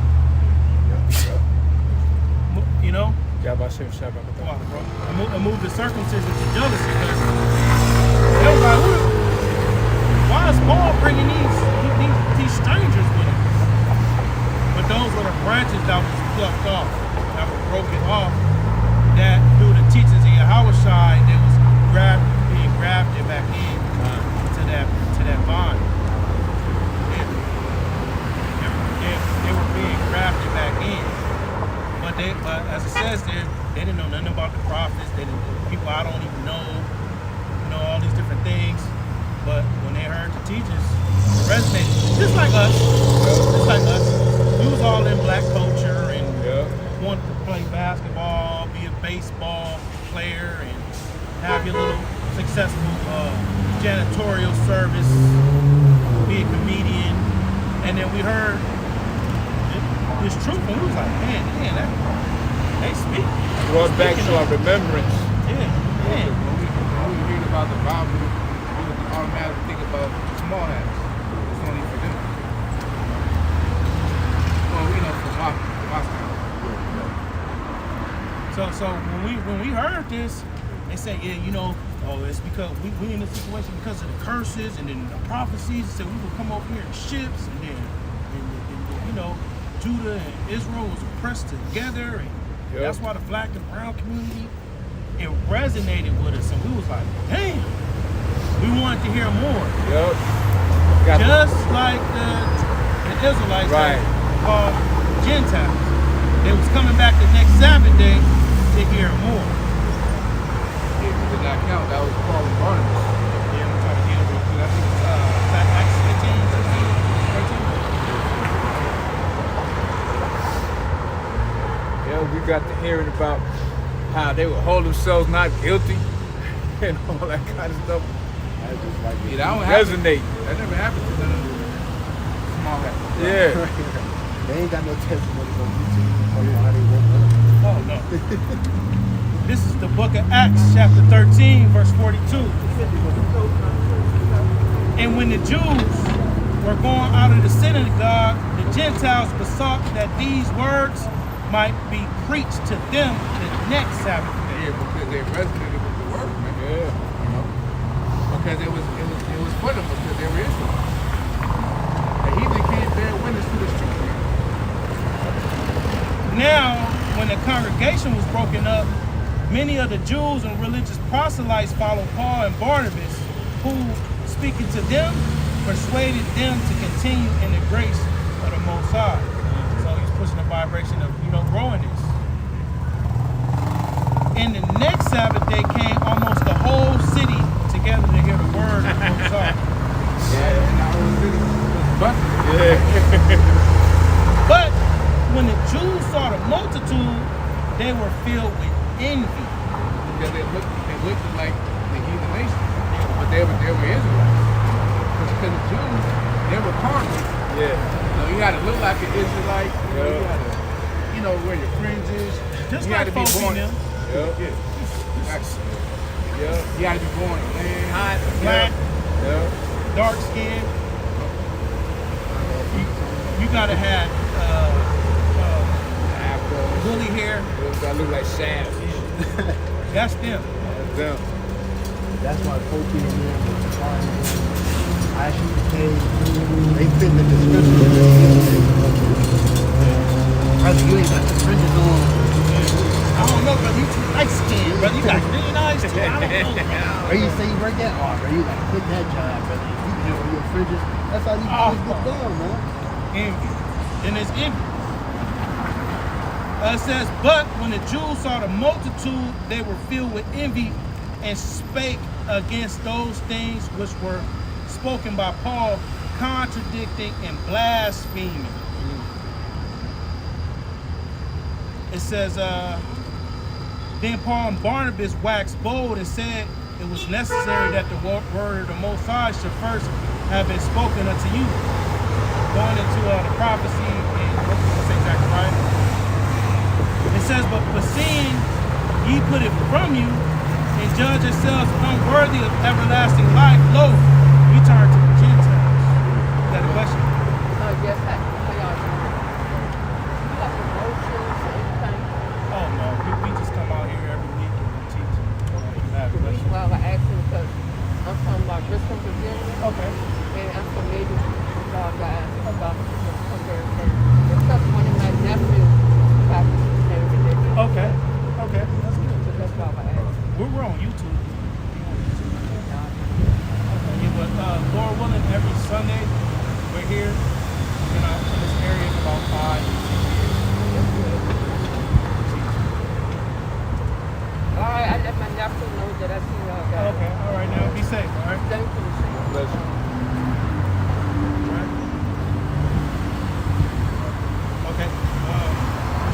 46, Acts 13 and 46.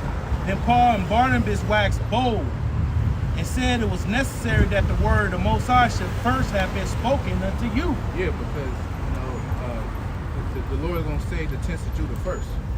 So the truth is meant for Judah first. Then all the tribes are gonna come in. But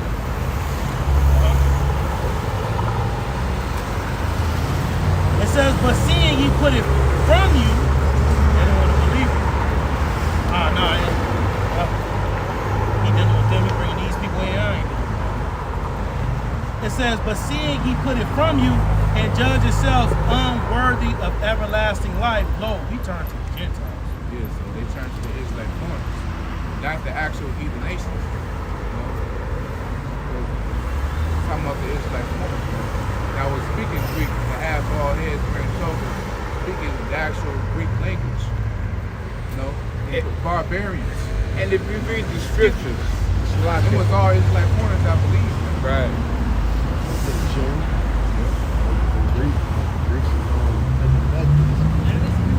Gym. Gymnos. Homosexuality. That's how you see a lot of dates. They go to the gym and work out. I was about to say that. It'd be a lot of alphabet people, secret alphabet people at the gym, man. Yeah. I can tell by their gait. I don't care how many muscles you got. I can tell. Especially the old Edomites, man. They be up in there thinking you think they working out, man. You go to the fucking locker room, man. These motherfuckers on some alphabet shit. Or they in there doing squats in the butt machine.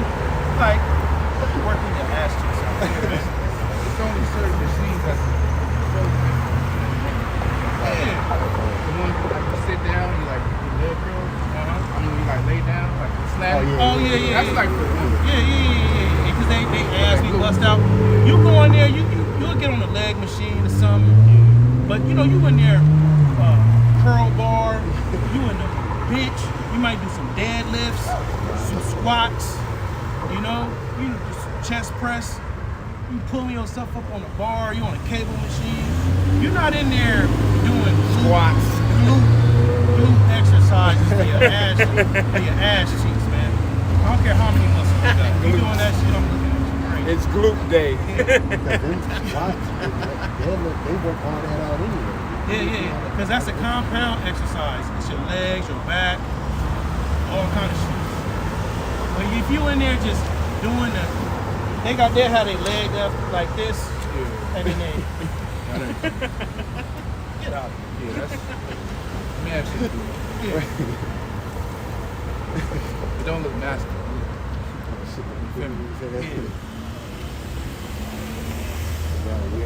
Oh yeah, them niggas be in there. What we got? Verse 47 in Acts the 13th chapter. So we have the Lord, for so hath the Lord commanded us, saying, I have set thee to be a light of the Gentiles, that thou shouldest be for salvation unto the ends of the earth. Yeah, that's Isaiah. So the light to the Gentiles meaning, a pathway to the Israelites being taught the truth. Because the light is synonymous with the truth. Because while people Yeah. This is Psalms chapter 147, verse 19. He showeth his word unto Jacob, his statutes and his judgments unto Israel. He hath not dealt so with any nation, and as far as his judgments, they have not known them. Praise ye Yahweh. Yeah, so the word of the Lord is only for Israel. So why would the Lord turn to the natural Gentiles in the New Testament? That would make the Lord know Makes no about sense. Right. And the scriptures say he changes not. Change not. Cause confusion, yeah, that's right. So, because that's what Christians try to replace things. Slitherines and replacement theology, also known as supersessionism, that the church replaces the people of the Most High. No, that's all. That's false. And best believe that Asian lady that was trying to give us little pamphlets and shit, that's what she believed. Yeah. She believed that the Lord, he just, you know what? I'm going to go ahead ahead and deal with the natural heathen now. And then we're gonna have one world, all nations, kindreds, languages, and tongues, and religious backgrounds. We're gonna all come together as one. That sounds like something Esau is trying to do right now. Forget all about what happened to us, slavery, and no like Pastor Malam said, they just thinking the kingdom's gonna be everybody getting along together. Right. The kingdom of heaven's gonna be peaceful, but we're gonna be over you, be the nation, man. It's gonna be retribution. Hey, a recompense, man. Yeah. And also too, you know, the Christian church doesn't even really understand the timeline of the New Testament. You know, the New Testament means covenant. When the Lord died on the scene, that was the start of the new covenant. We're not even in the new covenant yet. When you read the book of Hebrews and Ezekiel the 36th chapter, it tells you that basically the new covenant is when we get changed into those bodies. That hasn't happened yet. Yep. You got these certain fucking guys, all right, that claim that they're Israelites talking about we in the new covenant already. Yeah. We're not in the new covenant yet, man. Yeah, that crazy camp pulling that, talking that mess. They call themselves the ministers of the new prophet. I mean, new covenant or something. The prophets of the new covenant or something. That Yeah. don't even sound. That's got it in the name. It's crazy. That don't even sound like it. Do we look changed? Do we look changed? Do we No. look like we got the extra terrestrial bodies, man? They teach you outside and being straight. Yeah. That alone proves that you're not in the new covenant. Right. In the new covenant, all Israel will be united, Yup. and it won't be no hatred. And they out there teaching, and he say you don't have to teach nobody no more. You don't have to teach Exactly. nobody about me no more. But you out here teaching though. In the new covenant. When you out there getting drunk a whole half a bottle of Hennessy and then you got the strips out there, that's what you sound like. That's what they say. And they only call it part of the name of all. They was like, hold on, we gotta do it again. again. Bro, they was Yeah, saying yeah, new yeah, Hebrew yeah, words I yeah. never heard before in my life, bro. Until we get it together. They was bringing out the new covenant Hebrew words, man. Next up, what you say?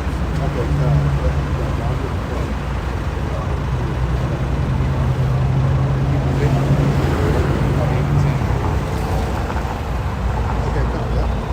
this is Hebrews chapter 8, verse 10. For this is the covenant that I will make with the house of Israel after those days. Covenant means agreement or minds. Yep. Said Yahweh, I will put my laws into their mind and write them in their hearts, and I will be to them a power, and they shall be to me a people. Yes, the Lord's gonna, it's gonna basically corrupt our minds, not corrupt in the mass program. Yeah, program my minds to never sin. It's gonna be like, crossing, driving across the street. You know, a green light means go.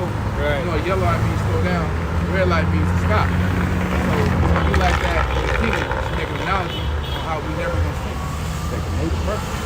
There's animals that as soon as they be born, they know I gotta be walking in the next hour.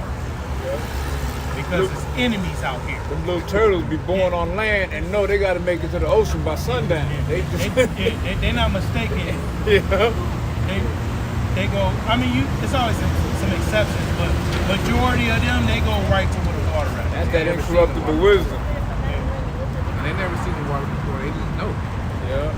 I was at the farm, and the dude was like, "Oh, this horse right here, he's only a couple of weeks old. This motherfucker was." I'm like, what? Quick understanding. Yeah.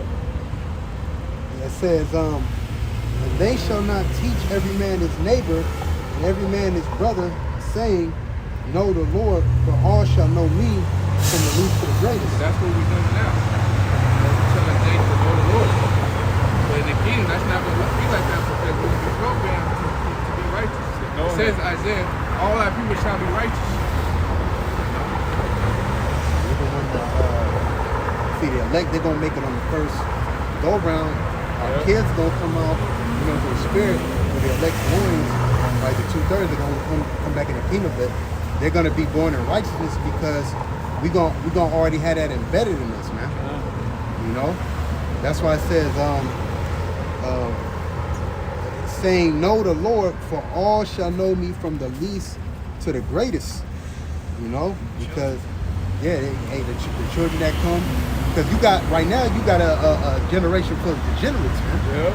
that don't know the Lord. Because the Lord's going, yep, the Lord going to destroy these degenerate ass niggas. All right, He's going to preserve the elect, and when these degenerate ass kids come back in the kingdom through the elect's loins, they're going to be in a right mind state. In order. Yeah, they're going to be in order, man. But right now, what you get right now? You get Jake, steal from the store. I got extendo clips, mama's boys, you know. Smoking blunts all the time. That's all Jake do, man. That's all they do. Smoke, do Xannies, perks, whatever. You know, that's not going to be in the kingdom, man. They're going to be born after righteousness, man. And they're going to know Yahweh Shem Yahshua, man. You know? It says, for I will be merciful to their unrighteousness, and their sins and their iniquities will I remember no more. And that, he said, a new covenant he hath made the first old.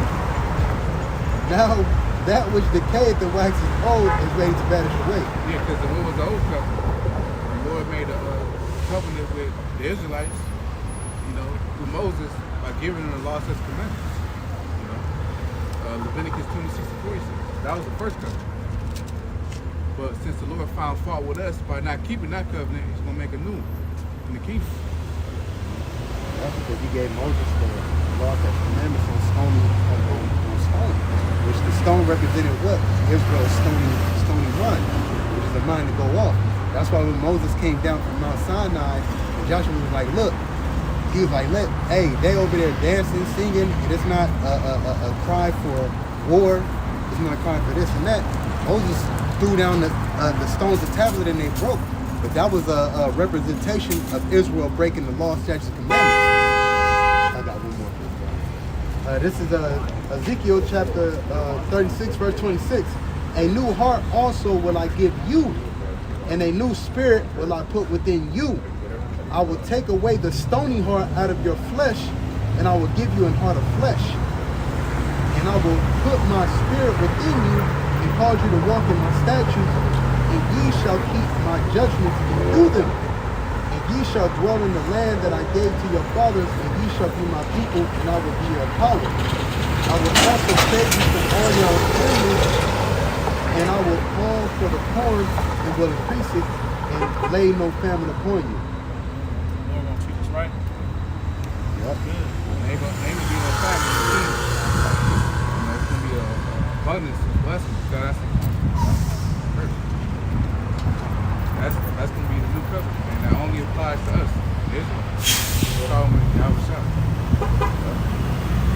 Say, well, under the new covenant ain't even intact yet. We're reaping the benefits of the start of it, but until we get those new bodies and get our stony mind changed, because we still go off, man. We still got wicked thoughts. The wicked thought is an abomination to the Lord, man. You know, you go off. So until we honestly go into them ships, like Apostle Paul explained in 1 Corinthians, the 15th chapter, and get changed, and death is swallowed up in victory, then we still under the new, the old covenant because of the stony hearts, but it's ready to vanish away because the elect of Israel is waking up through the Spirit, you know, and we almost out of here, man. You know, that's all we really waiting for. That's all we waiting for, is the Lord to do His thing and change us into them glorious bodies, man. To change us into the same estate that He's in, meaning perfection. You know?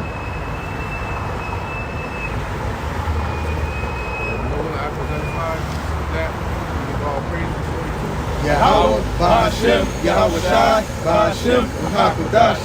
Double honors to the apostle, Elder Great Millstone, peace and blessings, Brother the Akin, peace and word, non super serious. Shalom, Shalom. Shalom, Mike. Shalom, brother. Shit, brother. Shalom, Shalom.